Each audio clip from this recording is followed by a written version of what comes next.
Yeah, g'day. I'm Ewan Hardeman from Sydney, Australia, and I currently am the pit manager at Stiles Switch BBQ. I'll show you the briskets we have on at the moment.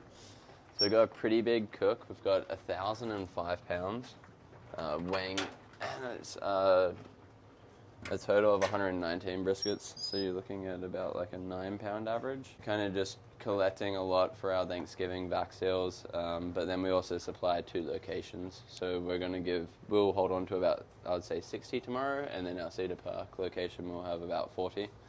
But yeah, you can see they've kind of been shifted and tipped at this point. So how do you know when the brisket's ready? So I mean, we've got it pretty down to like a formula at the moment. We're figuring in this weather it's going to take about 10 to 12 hours. It's like very weather dependent. When they reach about the 8 to 9 hour mark, we're going to wrap them in butcher's paper. We're going to temp the brisket, kind of check how far they're rendered internally, or that fat is. We're looking for it to be about 181. At that point, it's past the stall, and that fat's like changed from a cloudy, kind of chewy fat to a translucent melt in your mouth.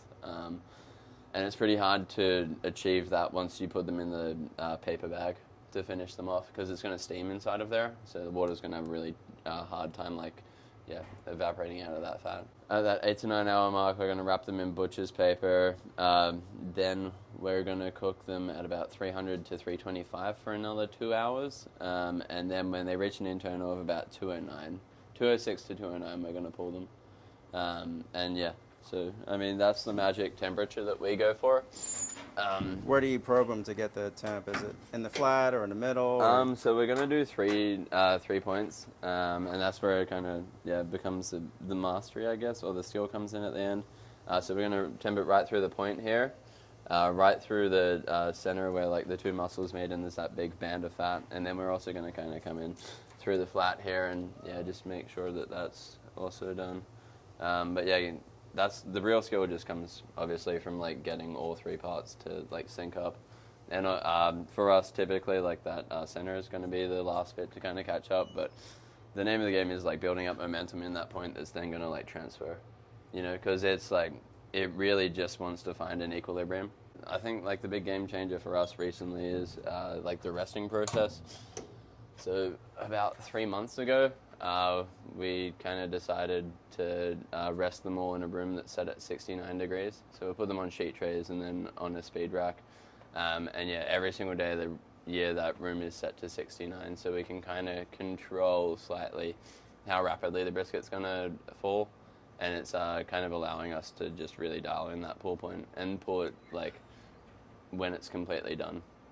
Like a lot of places, like they'll pull the brisket and then put it in a warmer that's like slightly ajar, or they'll even put in a warmer that's set to like 145 kind of thing, and they'll pull it slightly early, just like kind of hoping that the brisket continues to cook perfectly, but it's too much of an unknown variable for us, so yeah, we like to kind of just like cook it all the way and then just like kind of slowly cool it down. So you're not hot holding these at all, then you're No. just letting them rest down and then you're serving them? So we let them rest down to about 145. We actually find like the money point's like 135. But yeah, we'll let them rest down to 135. It'll take like 1.5 to 2 hours in that room, and then we'll completely saturate the butcher's paper in liquefied beef fat like tallow. Just like stop the paper from absorbing any additional like fat out of the brisket. And yeah, it's also just going to kind of like seep in, create a fat blanket to stop it from steaming in the warmers that we then put them in, which is like preset to like 145. Gotcha. Yeah, and I mean, if you ate the brisket today, it was all of them. I think were pulled at like 9:15 last night. Okay. And I think that was like the average time. So yeah, obviously, man, you're looking at like 14 hours later kind of thing. What would you say is the biggest mistake that backyard pitmasters make at home? I mean, it's probably what everybody says, not giving themselves enough time. I would say that's definitely a big thing. And then also maybe starting it a bit too hot.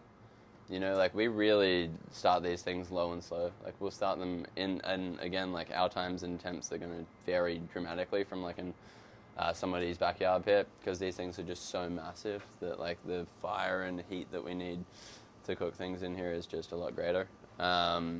But yeah, like just really start it off low and slow, like develop your bark, make it really smoky inside of there. Don't rush it. Don't rush it. As well. Yeah, time is your friend.